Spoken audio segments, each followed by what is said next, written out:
Hello, people. You're welcome to ProUp Masterclass. My name is Tola T.A. Alabi. And in today's class, I'm going to be answering a question asked by someone in my mentoring club. And I just thought it would be pretty important for me to answer it here because it's a question based on the podcast I did called Minds, Merchants, and Magicians. And I've had quite a lot of people ask me questions on that podcast, and it just goes to say how important the subject matter of identity is to people. And as many questions as you have, please do share, and as many as I feel would be helpful to other people, I will turn into podcasts so that other people can benefit from it. But then I have this question here from Dami, who is a member of my mentoring club, and he said, "Can a man move from mind to merchant, or have a unit of both?" Now, can you move from mind to merchant? And if you've not listened to the podcast, again, I will encourage you to listen to it because as I see it, it will form the basis of a lot of the discussions we might have going forward. So, for you to have proper context, I would say listen to the podcast. It's called Minds, Merchants, and Magicians. So just take some time to listen to it so that you can follow on as I try to answer some question and expatiate on some things. So Dami's question is a very good question, and I guess a lot of people ask questions around what Dami is saying. Can I be a merchant and a magician? Can I be a magician and a mind? Can I be two? Or can I move from one to the other? And the truth is you can, and you probably will. You understand? We as human beings will probably move through these forms of identity that we have within us. And as I said, we all have a little bit of each. We might have more of one, but you would see that within every one of us there is a magician, there is a merchant, and there is a mind. Within every single one of us, there is one, but one is strongest. Do you understand? And that's what this whole thing about identity is about. That is the foundation. Finding that which is strongest, where you receive the strongest signal. You understand? That's the most important thing. And I guess that's the importance of having tests. Because one thing I realized is that a lot of people have a difficulty in self-assessing. And this difficulty people have is self-assessing, where they they look for what they want rather than what they actually are. So when they listen to that podcast, Minds, Merchants, and Magicians, they kind of listen to what the character they like. So it's almost like they're watching a movie and they're just choosing, oh, I like this character, so I would align with this character. So you have people that listen to it that are actually magicians that just like the way the mind sounds. And are like, and the mind can play some kind of bias games, and that we call this, this bias towards what you like, and you just begin to see it in yourself. So it's a form of confirmation bias where you just say, okay, I have this, I have this, I have this, I must be a mind. But in reality, they're not looking at it objectively. They're looking at it with a lot of emotions and like thinking, I want to be a mind. So there's a difference between what you want to be and what you are. And that's why it's important for us to do tests. And that's why you have personality tests that actually ask you a series of questions that now give you a result at the end of the day. It's a better way of assessing your personality than just thinking of it yourself and saying, this is who I am. It takes a lot of introspection for someone to be honest with who they are. So I would encourage as many of you to do personality tests. Discussing with my wife some time ago about us trying to develop a test for this too, and that would be a great thing to do. You understand? And I think that would be very helpful for people going forward. But then let's go to Dami's question. Let me try my best to answer Dami's question. Can a man move from one identity form to the other? So move from mind to merchant and move from merchant to magician. Yes, it's very possible. And it does happen, and it will happen with most of us that way. That's the truth. It will happen with most of us that way. Now, the real question here is, why does it happen? Why do we find ourselves moving? Is it that we are evolving? Are we actually changing, or are we discovering? That's the question. Because I believe, I personally believe, and I stand to be corrected here, that we don't change. We don't change that much. We only discover. And that's why when we talk about finding yourself, the soul of finding yourself is really understanding yourself. So when they say find yourself, it doesn't mean look for something new. And I think that's why people find this subject matter of finding themselves really complicated, because they are looking for something new.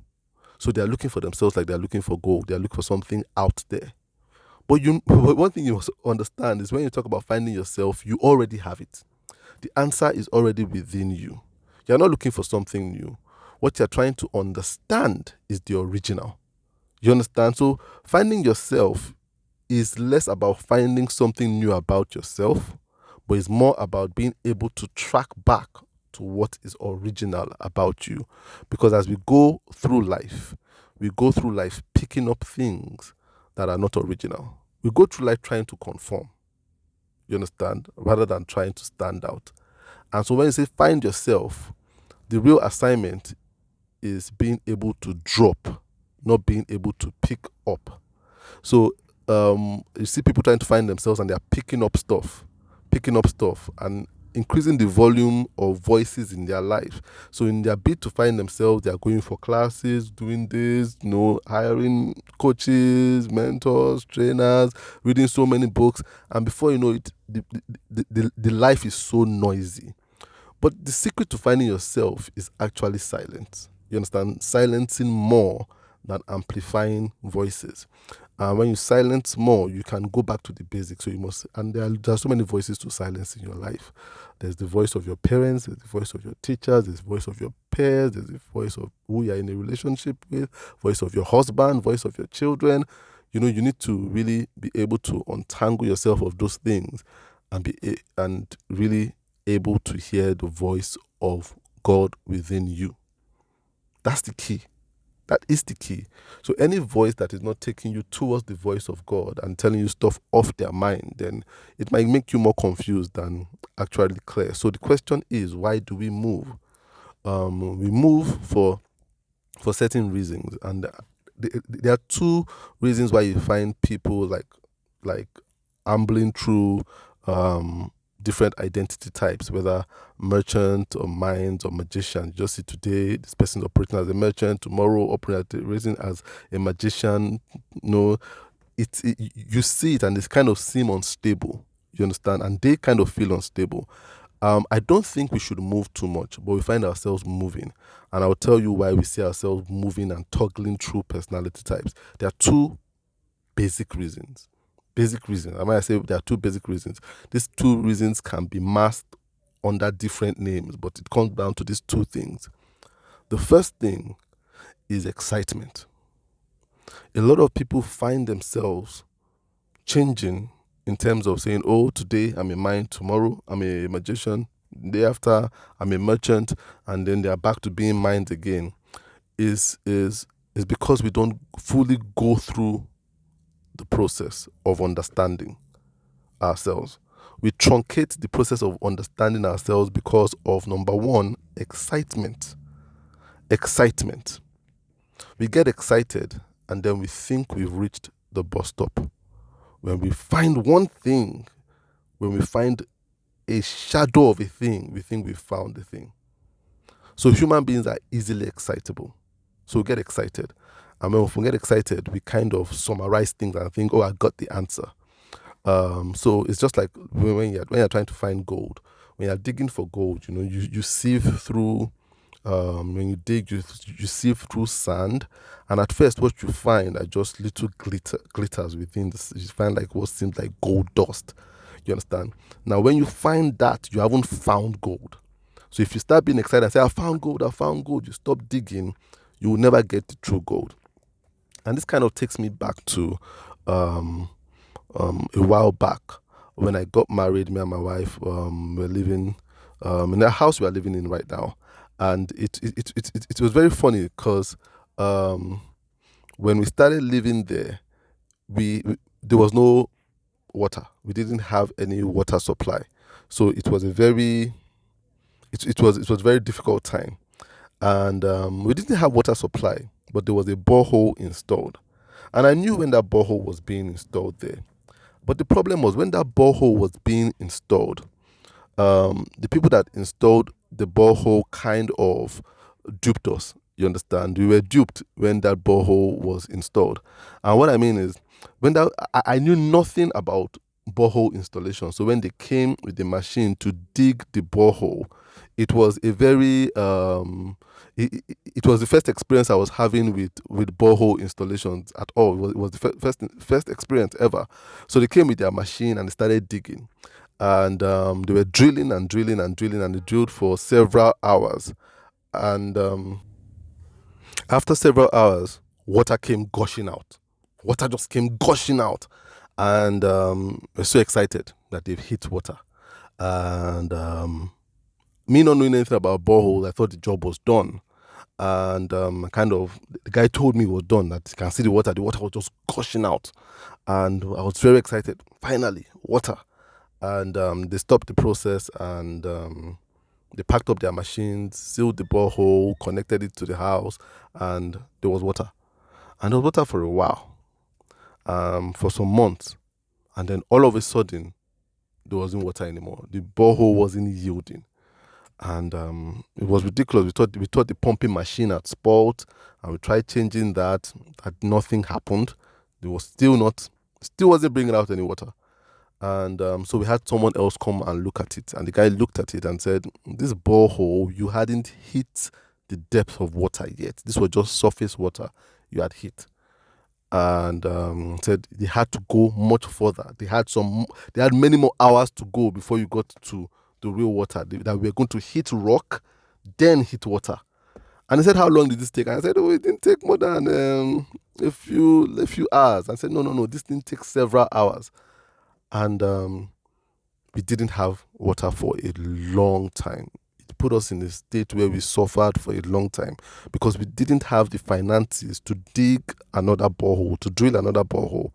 But then, what I'm trying to say, it was our excitement that we had of seeing an evidence of water and thinking that was it that stops us from really getting to the true water. And you see, several years later, we were able to afford an actual to drill a borehole again, and this person did a more professional work, and you saw how long it took. And after the first water came out, they dug it some more, then some white dust came out, which was actually rock, and then they went further, and then really clean, pure water came out, and it was incredible pressure. And that took several hours, and that made it clear to me that if I could just calm my excitement and really look at it objectively, you understand, we would have suffered that much. But we didn't understand. And that's what happens a lot with us in trying to find ourselves. Sometimes we get a spark of something, you understand, we get a revelation of something, and then we think we are there. Excitement. It happens a lot in career, in relationships. I remember when I started to learn graphic design, and I'd paid for someone to teach me graphic design, and I think I paid 10,000, or was it 30? I can't remember. I think it was about 30K to learn graphic design then. And the guy said I would come every Saturday. So I went the first Saturday, he did an introductory class for me. Second Saturday, he showed me how to use the tools in CorelDRAW, and after that, I never went back again. And why didn't I go back? Because I was so excited. He had taught me the tools. So I knew how to use the color, I knew how to use the shape tool, I knew how to use the pen tool, I know how to use all those things. So I started creating business flyers. Yes, I started creating flyers, and one day I just sat down at home and I created a flyer myself. And I just thought to myself, I can create a flyer now, no need to go back to this class. So I didn't go again. I forfeited my money. I was too excited by what I could do, and I left it. And you see, now that I think about it, I dropped out of that course because I was so excited about the first two classes, and I thought, what more can it teach me? I'm already creating flyers. So I thought I had the answer. not knowing that graphic design was much deeper than flyers. You understand? And that's why even when I teach people today, I realize some people come, learn the technical stuff, and then they go. They go. They're like, Mr. Tola has taught me everything. I know how to create a logo now. I can go. You understand? And they don't attend classes anymore.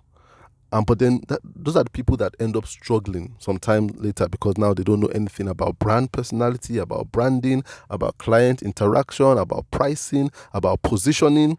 You understand? So they were so excited about the preliminary stuff that they thought they had gotten there. And it happened with us even in finding our identity. When we begin to find one expression, we kind of think we've gotten there. And we don't question any further. So they're like, okay, I can draw, I should be an artist. You understand? I can sing, I should be a singer. And you see that person trying to be a magician. You understand? That's one of the things, that excitement. You see it a lot in relationships too, where people don't bother to take time to really know each other. So the first 2 weeks, I'm so excited about this person. Oh, yeah, we get along. She makes me laugh. He makes me smile. She looks so good. He smells so good. And those first initial preliminary things just make you think, I can commit to this thing and be in a relationship with this person. And then some time later, they're like, I just found out I don't love this person. This person is not even would be good enough for a friend, but not good enough to be in a relationship with. But that excitement, we need to learn to curb it. Because what excitement puts us in a place of curiosity. And then we act out of curiosity and we commit out of curiosity. So when you see people that are moving from one personality type to the other or one identity type to the other, a lot of times it's because they just committed out of the excitement. Excitement of being, of seeing a glimmer of one thing, and just thought, because of that, I have this skill, so I should be expressing as a magician. You understand? So there's that excitement phase there. The second thing that makes us truncate our journey of understanding ourselves is desperation. It's a close brother to excitement. It's like the immediate younger brother to excitement, desperation. It's like the other extreme of excitement, where you now feel you have to commit. And I meet too many people that commit out of desperation. You understand? So that, like, you see people just say, time is going, I'm too old, so I must find myself. I'm already 30 something. I don't have time to go through this journey of trying to totally understand myself. You understand? I need to find myself like tomorrow. So they don't follow through and they are not patient to ask more questions. So the first question that leads them to some kind of answer, they commit to it and just say, this is me. This is me. Because they are so desperate to get into acting. You understand? So for some people, the understanding phase is too slow. They already feel like they've wasted too much time and they already feel a need. So they are led more by desperation. So they feel, I'm desperate. I need to find myself. And this must be me. So you see, they listen to one podcast and they just analyze based on one podcast, this is who I am. But then there's further introspection to be done. There's further weight to be shared. You understand? But that desperation makes us truncate our journey of understanding ourselves. And then we find out, after desperation is satisfied, fulfillment comes knocking. And so when people can say, okay, I'm committed to something right now, years later, they realize that they're not fulfilled doing it because they made a decision out of desperation. Talk to too many young people that are in school studying one thing and end up working in that thing and end up hating that career because they went to school out of desperation. There's always this, I'm too old. My mates are already in school. Do you understand? I cannot sit at home.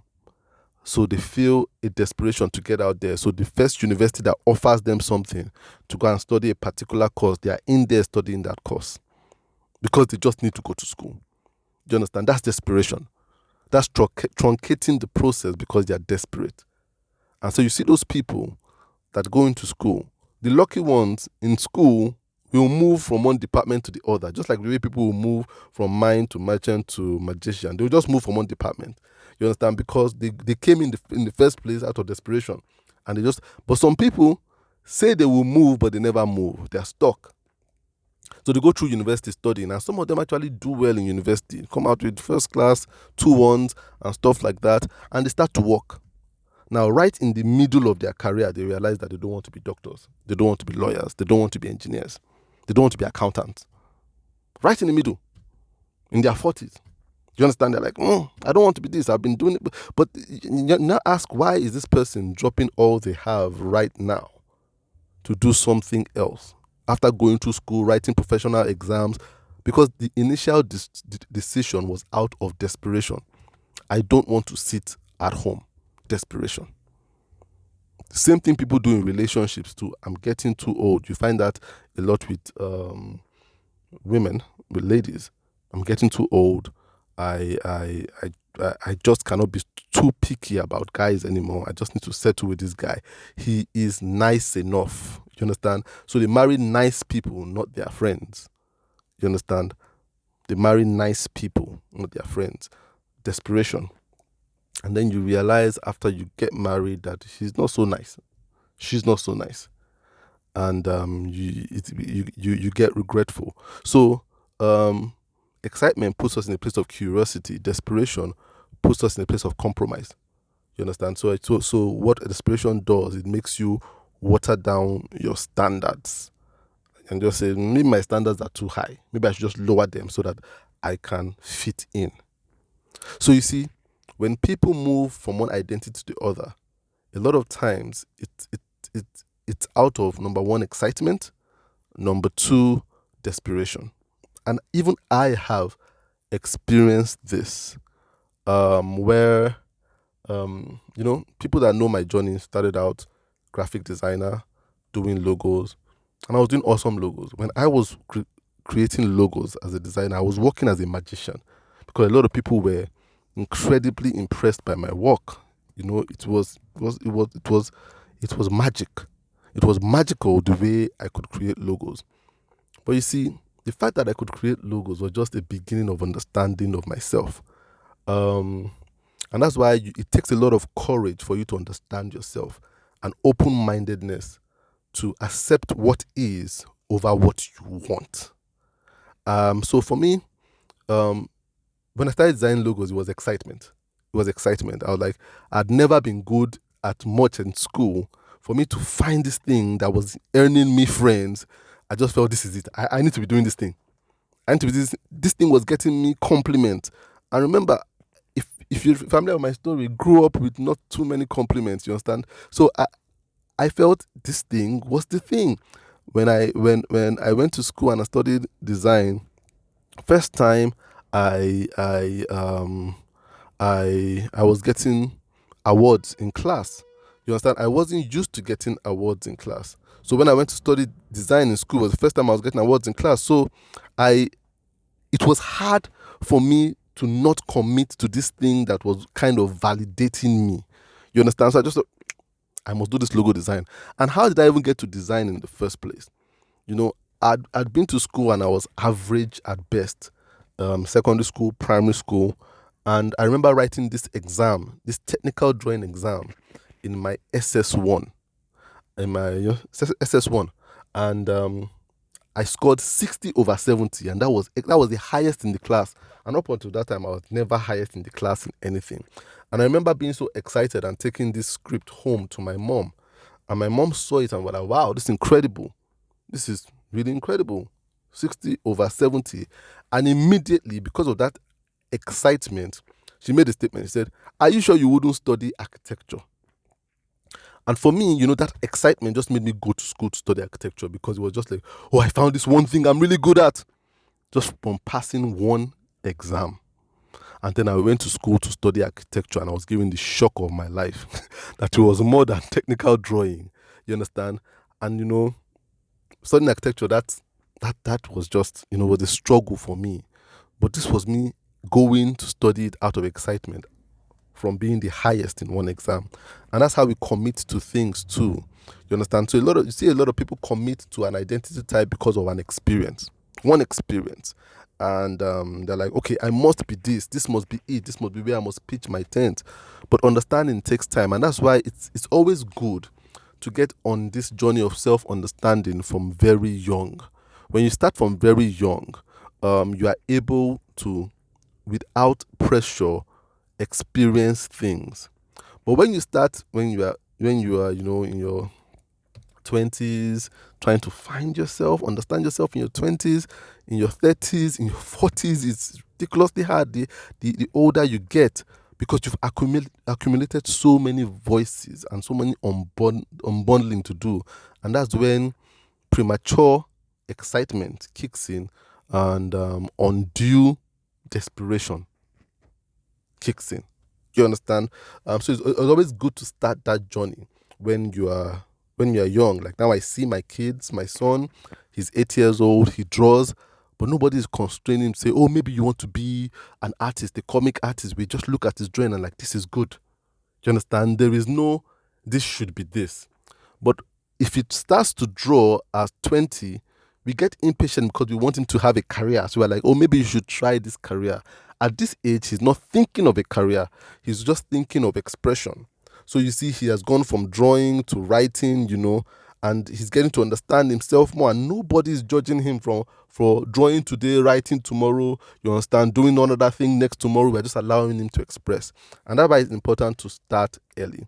So you won't fall into this trap of excitement and desperation, curiosity, and compromise. You understand? We fall into that a lot. But it takes a lot of courage to let go of these things. It takes so much courage to let go of this thing. And a lot of us, the older we commit, the more responsibilities we have, the harder it is for us to have courage to let go. So for me, I started out logo design, started out a magician. But then, when I started to understand myself better, I like, why do people like my logos? A lot of people like my logos because, especially my clients, was because when I explained it to them, it made so much sense. So much sense. So the attraction was the sense, was not really the aesthetics. A lot of people could do aesthetically pleasing logos, but it was the concept behind it. It was the thought. You understand? So it took me time to realize, the magic is the thought, not really the pixels. It was the thought. Do you understand? So I started knowing it was the thought. Especially when people started asking me questions about logo design and business of being a designer and stuff like that, I realized it was the thought. Because even when I was advising people about the business of design, it wasn't like my business was going incredibly well through people's challenges. So for me, it was never the business end that was my strength. It was the clarity of being able to guide people that was really my strength. That was my strength. That was my area of strength. And when I realized that, I realized it was my thinking. It was my thinking. It wasn't the logo design. It wasn't the logo design. It was the thinking behind it. But it took a lot of courage to let go of the logo design because I'd become so secure in it. I'd become so secure. But then I realized the gift and the real value was my mind. And some of you are there right now. You realize that what you saw was the preliminary water in digging or drilling the borehole. It was the preliminary water. You have to dig deeper. You have to hit rock first. You hit some resistance that just feels like I should have just stuck with the preliminary water. But then sometimes just go deeper and you will never regret it at the end of the day because you get to much richer water. Much richer water. So I'm at that stage right now where I'm beginning to teach and mentor, and I'm like, sometimes I want to just go back to just doing what is safe, what was easy to do. You understand? But I know that I will be compromising myself if I do that. I'm in mind. So with all the pressure that I spent so many years being a merchant, being a magician, it paid the bills, but then I realized that I must be true to myself. So now I'm at that stage where I've hit rock, you understand? But I need to keep going because the richer water is still there, you understand? And the richer water is still there in teaching, you understand? In mentoring, in advising, in guiding. Because I realize that's where the true value is. Just a couple of days ago, depending on when you're listening to this, there was this guy, Tunde Onokoya, I think that's his last name, Onokoya. broke the world record. He was able to play chess for over 50 hours. Incredible feat. Incredible feat. I don't think a lot of people know how incredible that feat is because some people don't play chess. I've never played chess before, so it doesn't but chess is a very mentally draining game, especially if you're playing it at a very high level. It drains you mentally. So it's incredible how he could do that. It's incredible how he could do that. To do it for 10 hours is ridiculous. To do it for over 50 hours, it takes someone with a great mind. But then he's playing chess, and that's impressing people. So it seems like magic. So it seems like he's working as a magician. But you see, I don't know him. But I think a time will come in his life when he would realize he has a great mind. And very soon, chess is going to look too small for that great mind. So I'm not underestimating chess or reducing the value of chess. I'm only amplifying the value of the mind.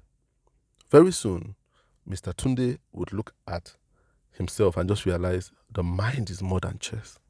There's so much more you could do with it. You understand? And then you see him going from a magician to being a full mind. If he's courageous enough. And he's going to take a lot of courage because a lot of people are going to pigeonhole him into a chess player. And it's going to be so hard to let go of that. It's going to be so hard because for him, that's what brings him success. That's what brings him notoriety. That's what brings him popularity. That's what brings him influence. For me, one of the hardest things was letting go of being the logo king. It was so hard. It was so hard because it was comfortable. But then you have to own who you are, not who you want to be, not who other people want you to be. And I truly believe that's why people go from one personality type to the other, one identity type to the other. It's not that they're changing. A lot of people, they're evolving. The ones that are going through it right are being courageous to embrace new things, to embrace the true original things. Some people are retrogressing by moving. Some people are moving out of desperation. They're moving because they're scared. They're moving because the economy is hard. They're like, I can't be a mind anymore. It's more profitable to be a magician. So they go for what they want rather than being true to who they are. But being true to who you are is what blesses you at the end of the day. So I hope that helps answer Dami's question and every other person I'm having a question about going through from one. No, you're not really changing. You're just understanding more if you're going about it the right way. If you're going about it the wrong way, you might just be making too many compromises. And I just pray you have the courage to really own who you truly are.